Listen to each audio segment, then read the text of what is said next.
Hello, bachcho. Let's read this question. So this question says two identical charge spheres suspended from a common point by two massless strings of length L are initially at a distance of smaller d. So the small d is much less than small l, apart because of their mutual repulsion. Okay, mutual repulsion के कारण वो apart है इतना distance का. Okay, the charge begins to leak from both the sphere at a constant rate. As a result, the charge approaches each other with a constant velocity v. Then as a with a velocity v बोल रखा है, ठीक है. Then as a function of distance x between them, ठीक है. Then as a function, okay, velocity को यहाँ पर एक्स पर आपकी डिपेंडेंसी बतानी. तो चलिए बच्चों, इस क्वेश्चन को आप स्टार्ट कीजिए. तो इस क्वेश्चन का बच्चों देखिए, आप की कॉन्सेप्ट आप क्या लिख सकते हैं. देखिए concept of this question, electrostatic repulsion लिख लीजिए, या फिर इलेक्ट्रोस्टैटिक इक्विलिब्रियम भी नहीं लिखेंगे अभी तो, ठीक है, क्योंकि चार्ज लीक कर रहा है. तो इलेक्ट्रोस्टैटिक रिपल्सन लिख लीजिए बच्चों. क्या लिख लीजिए? Electrostatic repulsion. This will be the key concept of this question, ठीक है. देखिए सिचुएशन इस तरीके, दो चार्ज स्फीयर हैं suspended by common point. Common point से सस्पेंड किया, L is much greater than D, ठीक है. ये एक है मान लीजिए, ठीक है. इसको थोड़ा और बेटर बना लेते हैं. चलो फिगर ड्रॉ करने के लिए तो थोड़ा बड़ा ही बनाना पड़ेगा, ठीक है, ताकि बीडी बढ़िया बैठ रहा है. ये कुछ ज्यादा ही हो, इसको थोड़ा और करेक्ट कर लेते हैं. चलिए कोई नहीं. इस तरीके से कुछ सिचुएशन होगी, ठीक है. ये आपका मान लीजिए चार्ज है, ये है, ठीक है. अब बीडी बन जाए, वरना ये डिस्टेंस बहुत स्मॉल है. क्वेश्चन बोला गया ना, इनके बीच की सेपरेशन कितनी बच्चों? डी है, ठीक है. और ये जो लेंथ है स्ट्रिंग की, ये आपकी एल के इक्वल क्वेश्चन में गिवन कर रखी है, ठीक है. और ये भी बोला गया कि D is much lesser than L, ठीक है. बच्चों देखिए, डी जो सेपरेशन आ रही है आ क्यों रही? क्योंकि देखिए आइडेंटिकल चार्जेस हैं तो इनके बीच में सेपरेशन होगा, रिपल्सन फोर्स लगेगा. रिपल्सन फोर्स के कारण ये कुछ डिस्टेंस से सेपरेटेड है, ठीक है. मासलेस स्ट्रिंग है, क्वेश्चन में बोल रखा है, लेंथ एल है, ठीक है. Apart from their mutual repulsion, in पर देखिए रिपल्सन का फोर्स लग रहा है, ठीक है. अब बच्चों मान लीजिए इसका चार्ज क्यू है, दोनों का चार्ज क्यू है, ठीक है. आइडेंटिकल चार्ज बोल रखा है. तो कौन कौन से फोर्स लेंगे? सबसे पहले एमजी का फोर्स लेगा डाउनवर्ड डायरेक्शन में. स्क्रीन यहाँ जो टेंशन लगेगी टी. मैंने मान लिया बच्चों ये एंगल मेरा थीटा है, ये मैंने मान रखा है, ठीक है. तो मैं यहाँ पर से क्या बता सकता हूँ, ये जो एंगल होगा बच्चों ये भी थीटा होगा, और इधर वाला एंगल ये भी थीटा होगा, ठीक है. क्योंकि इक्विलिब्रियम की कंडीशन है तो दोनों में हम सेम ही एज्यूम करेंगे, ठीक है. आइडेंटिकल चार्जेस है तो यही रहेगा, ठीक है. यहाँ पर भी जो टेंशन होगी अगर वो भी टी के इक्वल होगी. तो बच्चों आप क्या कर लीजिए ना, ये तो ये हो गया. दूसरा फोर्स देखिए क्या लगेगा, दोनों चार्जेस हैं तो यहाँ पर आपका एक इलेक्ट्रिक फील्ड होगा इस डायरेक्शन में. तो इस पर आपका इलेक्ट्रिक फोर्स लगेगा, इलेक्ट्रिक फोर्स इस डायरेक्शन में लगेगा, ठीक है. रिपेल कर रहा है ना, तो इस डायरेक्शन में लगेगा. ऑलराइट. तो बच्चों देखिए, आप लिख सकते हैं टी का एक कंपोनेंट इस डायरेक्शन में आएगा, जिसको आप क्या लिख लीजिए, टी का कॉस थीटा. एक कंपोनेंट टेंशन का इस डायरेक्शन में आएगा, जिससे मैं टी का साइन थीटा. सेम तरीके से आप इसकी भी एम्पलीट्यूड ड्रॉ कर सकते हैं, लेकिन जरूरत नहीं है, ठीक है. क्वेश्चन तो एक ही से सॉल्व हो जाएगा. तो देखिए बच्चों, आप यहाँ पर से क्या लिख सकते हैं, T cos theta is equal to M G, ठीक है. इनिशियल कंडीशन ये थी, टी कॉस थीटा आपकी एम जी के इक्वल है. दूसरा आपका टी साइन थीटा, इस ये इसको कौन बैलेंस कर रहा है? आपका क्यू बैलेंस कर रहा है, ठीक है. इनिशियली तो बच्चों आपकी ये सिचुएशन थी. ऑलराइट. टेंशन को तो हमने खुद ही लेके आए हैं, तो इसमें चलो दोनों इक्वेशन को डिवाइड कर लेते हैं, ठीक है. इसको मैं इक्वेशन टू बोल देता हूँ, चलिए. इसको मैं इक्वेशन वन बोल देता हूँ, ठीक है. Equation two divide by equation one अगर मैं कर दूँ, तो sine theta by cos theta कितना होता है? Tan theta. टी से टी तो रिमूव हो गया, ठीक है. और यहाँ पर कितना बच गया? Q E by M G के इक्वल. ऑलराइट, ये वैल्यू हो जाएगी, ओके. तो इसको आप अगेन देखिए, ई को रिप्लेस कर लीजिए, ई को भी हम यहाँ से रिप्लेस कर लेते हैं, क्यू बाई एम जी. हमें तो सिर्फ डिपेंडेंसी बतानी है ना. इलेक्ट्रिक फील्ड देखिए क्या होगा, इलेक्ट्रिक फील्ड होता है आपका इस चार्ज के कारण, ठीक है. यहाँ पर कितना होगा आपका, देखिए, charge divided by four by epsilon not times of distance का स्क्वायर. डिस्टेंस कितनी? डी. तो यहाँ पर आपका डी का स्क्वायर हो जाएगा, या फिर इसको और बेटर ऐसे लिख सकते हैं कि यू स्क्वायर डिवाइडेड बाई बच्चों कितना आपका four by epsilon not times आपका एम इंटू जी इंटू डी का स्क्वायर. ये आ जाएगा, ठीक है. दिस टर्म ये आपके यहाँ पर से टेन थीटा आ गया. This is tan theta. अब बच्चों देखिए, ये तो अब पहले की सिचुएशन थी, इक्विलिब्रियम पर होता तब तो ये सिचुएशन बिल्कुल सही बैठ रही थी. अब क्वेश्चन में इसमें देखिए क्या बोल रखा है कि charge begins to leak from both the sphere at a constant rate. दोनों स्फीयर से आपका क्या हो रहा है, चार्ज आपका लीक करने लग गया, ठीक है. अब बच्चा चार्ज लीक करेगा, देखिए जो रिपल्सन का फोर्स होता है ये किसके प्रोपोर्शनल होता है? Q square by D square के. अगर चार्ज लीक करेगा तो आपका dq बाई dt आपका नेगेटिव है, इसका मतलब डिक्रीज करेगा. ये डिक्रीज करेगा तो फोर्स डिक्रीज करना चाहिए, ठीक है. फोर्स डिक्रीज करेगा तो ये एक दूसरे के क्या आएंगे? पास आएंगे. तो जो इनके बीच की सेपरेशन है बच्चों, वो भी क्या करेगी? डिक्रीज करेगी. तो किसी इंस्टेंट पर मान लीजिए, ठीक है, किसी इंस्टेंट पर देखिए जो आपका rate of decrease of charge है, उसको मैं क्या लिख लेता हूँ, आपका dq बाई dt से आपका चार्ज क्या कर रहा है? डिक्रीज कर रहा है. किसी इंस्टेंट पर बच्चों मान लीजिए, ये इनिशियली देखिए थीटा आपका कांस्टेंट था, ठीक है. बट अगर आपका चार्ज डिक्रीज करेगा तो ये पास आएंगे, तब तो थीटा भी आपको वेरी करना चाहिए ना, थीटा डिक्रीज होगा, ठीक है, जैसे जैसे पास आएंगे. मान लीजिए बच्चों, यहाँ से लेकर यहाँ तक की टोटल डिस्टेंस किसी इंस्टेंट पर एक्स है, ठीक है. किसी बीच के इंस्टेंट की बात कर रहा हूँ मैं, ठीक है.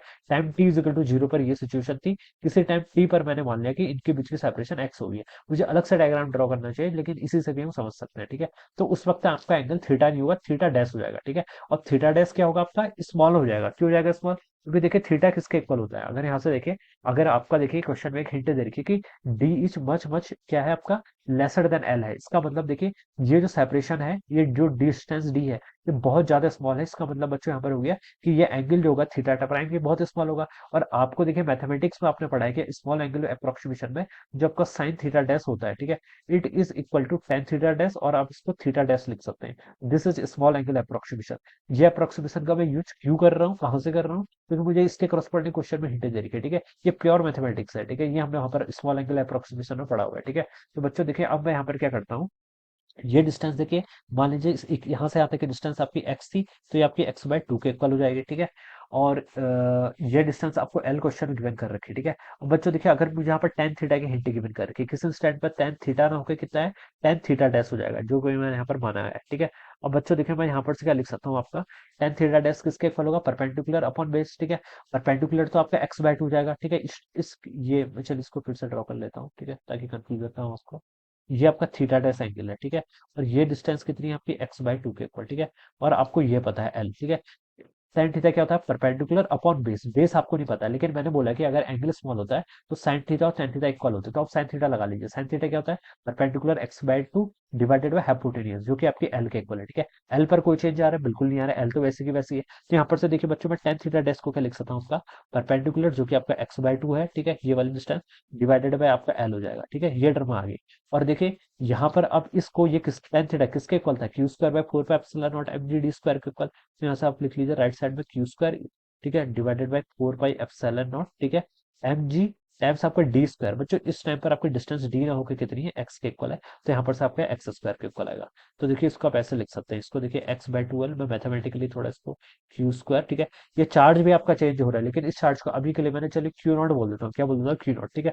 चार्ज भी आपका चेंज हो रहा है, तो अगर मैं यहाँ पर डी से एक्स में रिप्लेस कर रहा हूँ, तो चार्ज को भी मुझे रिप्लेस करना पड़ेगा, ठीक है। तो four pi epsilon naught M G times ये आपका एक्स स्क्वायर, ये ऐसा रहेगा।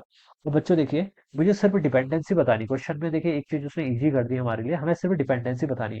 तो four by epsilon not constant है, मास पर देखिए चार्ज डिक्रीज होगा तो बच्चों मास भी होगा, लेकिन इसको हम क्वेश्चन में एज्यूम नहीं करेंगे, ठीक है।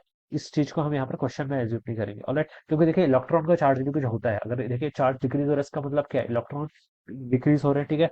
तो हम यहाँ पर से बता सकते हैं कि डिक्रीज हो रहे हैं या फिर इंक्रीज हो रहे हैं, कुछ भी बोल सकते हैं, ये क्वेश्चन में मेंशन नहीं है। लेकिन मास भी कुछ डिक्रीज होगा, लेकिन हम उसको यहाँ पर एज्यूम नहीं करेंगे, ठीक है। तो वरना वेरिएबल मास सिस्टम की प्रॉब्लम भी बन जाएगी। तो एक्स स्क्वायर से देखें, यहाँ पर इसको मल्टीप्लाई कर लीजिए, ये हो जाएगा आपका एक्स का क्यूब इज इक्वल टू, यहाँ पर आपका two L divided by four pi epsilon naught, ये टर्म पूरी कांस्टेंट है, ठीक है। एम जी ये टर्म को भी कांस्टेंट बोलेंगे, ठीक है। और यहाँ पर आपका क्यू नॉट का स्क्वायर, ये आ जाएगा। ये पूरी टर्म बच्चों की आपकी कांस्टेंट है, तो इस टर्म को आप कांस्टेंट ही बोल दीजिए, ठीक है। क्या लिख सकते हैं, एक्स क्यूब, इस यहाँ पर से इस टर्म को हम कांस्टेंट एज्यूम कर लेंगे, तो ये आपका कितना हो जाएगा, के टाइम्स आपका क्यू नॉट का स्क्वायर, ठीक है। प्रोपोर्शनलिटी के लिख लेते हैं, और प्रोपोर्शनलिटी बताना है तो X cube is proportional to आपका क्यू नॉट का स्क्वायर हो जाएगा। क्वेश्चन में देखिए हमें एक चीज बोल रखी है कि charge begins to leak from both the sphere at a constant rate, ठीक है। तो यानी कि आपको D Q naught by D T बोल रखा है कि ये आपका जो टर्म है ये क्या है, कुछ कांस्टेंट टर्म है। तो आप यहाँ पर से इसको ऐसे भी लिख सकते हैं, देखिए क्यू नॉट का स्क्वायर किसका प्रोपोर्शनल है, एक्स क्यूब के। तो यहाँ से आप इसको ऐसे लिख सकते हैं, Q naught is proportional to X का क्यूब की पावर वन बाई टू, इसको ऐसे लिख सकते हैं ना। मैंने दोनों साइड क्या कर लिया, स्क्वायर रूट ले लिया। अब मुझे यहाँ पर से ये टर्म बता रखा है कि ये टर्म आपकी कांस्टेंट है, क्यू नॉट यानी कि D Q naught by D T constant है, तो इसको हम डिफरेंशिएट करेंगे, तो हो जाएगा आपका D Q naught by D T it is proportional to X की पावर थ्री बाई टू का डिफरेंशिएशन करेंगे तो थ्री बाई टू, ठीक है। एक्स की पावर कितनी है आपकी one by to, times x का डिफरेंशिएशन करेंगे तो आपका dx बाई dt के इक्वल। ये टर्म आपसे क्वेश्चन बोला गया कि कांस्टेंट है, तो इसको चलिए मैं अगेन कोई कांस्टेंट के बोल देता हूँ, it is equal to three by two X की पावर वन बाई टू, ठीक है। ये टर्म को आप ऐसे रहने दीजिए, dx बाई dt, इस टर्म को आप क्या लिख लीजिए, वेलोसिटी लिख लीजिए, ठीक है। अब बच्चों देखिए ये थ्री बाई टू इधर जाएगा तो आपका टू बाई थ्री हो जाएगा, टू बाई थ्री के ऐसे ही रहेगा। एक्स की पावर वन बाई टू उधर जाके एक्स की power minus one by two, it is proportional to V. ये देखिए आपका टू बाई थ्री के, this is again a constant, तो इसको हम हटा सकते हैं। तो v की प्रोपोर्शनलिटी यहाँ पर x पर कैसी आ रही है, x की पावर अपनी माइनस वन बाई टू के पर, जो कि आपको ए ऑप्शन पे गिवन किया हुआ है। So this will be the right answer of this question, alright. यहाँ से हम इसको ऐसे बता सकते हैं। So I hope you all understood this concept, all the best and thank you so